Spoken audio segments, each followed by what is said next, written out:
Ya,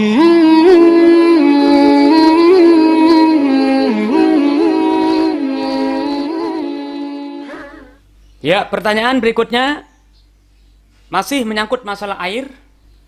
Apakah air yang kurang dari 2 kula dan dijatuhi najis sehingga menjadi najis atau menjadi air yang mutanajis, terkena najis, kemudian kita tambahkan dengan air yang lain sehingga air ini menjadi 2 kula, apakah air yang tadinya sedikit dijatuhi najis kemudian ditambah lagi sehingga menjadi 2 kula bisa berubah status air ini menjadi suci atau bagaimana?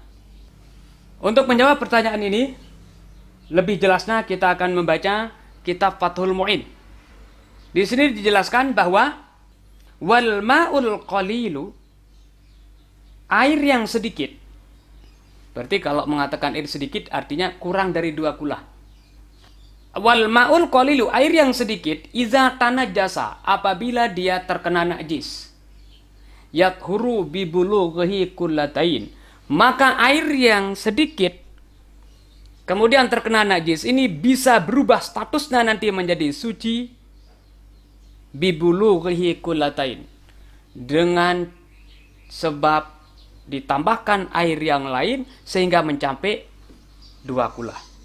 Walau bima'in mutanajisin, sekalipun air yang ditambah itu adalah air yang sudah terkena najis juga. Taruhlah ini ada 5 ember. Semua air yang 5 ember ini terkena najis. Semuanya terkena najis. Berarti semua air ini di saat dipisah menjadi najis. Kemudian disatukan 5 ember air ini menjadi satu sehingga menjadi 2 kula. Bagaimana jadinya?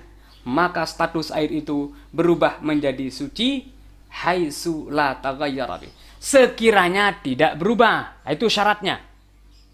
Syaratnya adalah apabila tidak berubah. Ini air najis itu 5 ember air najis disatukan menjadi satu sehingga jumlahnya menjadi 2 kula.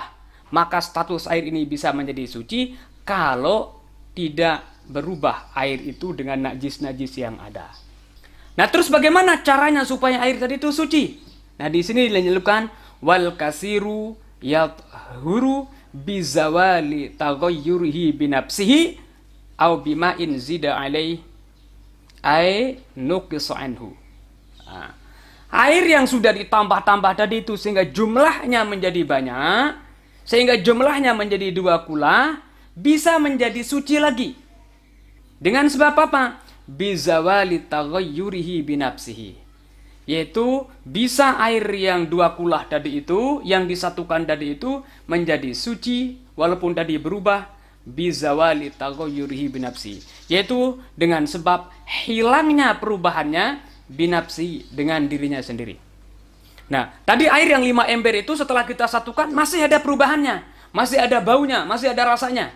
Bagaimana caranya supaya jadi suci? Biarkan dulu ngendap, biarkan dulu menjadi lama sehingga perubahan atau sehingga air itu menjadi berubah dengan dirinya sendiri.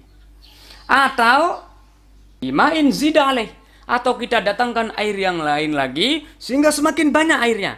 Setelah airnya semakin banyak, maka air itu menjadi hilang perubahannya, maka tetap menjadi suci. Au nuqisa anhu, atau dikurangi. Kalau air itu udah banyak tadi, setelah kita campur masih perubahannya, coba dikurangi. Atau ambil kira-kira kalau ada najis-najisnya itu diambil, setelah dibiarkan ternyata ada perubahan. Maksudnya perubahannya jadi hilang.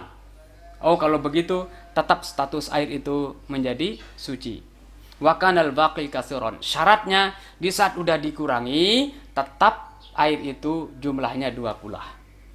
Nah, jadi kesimpulannya adalah air yang terkena najis, air yang sedikit terkena najis, apabila kita tambah lagi dengan air yang lain sehingga menjadi 2 kula dan tidak berubah, maka air itu menjadi suci. Atau air itu setelah ditambah tadi itu dengan air yang lain masih tetap berubah, maka ditunggu sampai perubahannya hilang. Kalau perubahannya sudah hilang, maka air itu menjadi suci. Wallahu subhanahu wa ta'ala a'lamu bishawab.